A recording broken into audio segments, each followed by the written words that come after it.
向佐呢鋪真係孝感動天，父母終於出手。阿爸，我而家練成點啊？2016年，向華強豪擲5億，發動最強人脈。李連杰、古天樂、梁家輝、黃曉明、范冰冰、Angelababy， 半個娛樂圈排隊到場，群星拱照，齊齊幫向佐抬轎，開拍《封神傳奇》。這次我是演雷震子，第一次擔演那麼重要的角色。向家以為呢鋪係太子爺嘅加冕儀式，點知最後變成一場公開處決，先係評分2.9，再補一槍，勇奪第8屆金掃把獎。最後落刀嘅係觀眾，甚至有人話個戲名不如改做《向佐傳奇》。向家唔信邪唔服輸，錢救唔到，揾大師救得啦啩。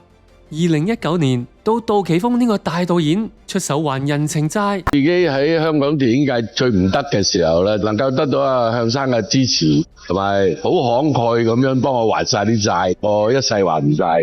為向佐呢個細侄量身訂製我的拳王男友，結果一樣救唔起。結果人哋講乜？豆瓣評分4.6，票房亦證實不治。我根本覺得自己是真的像一個廢人一樣。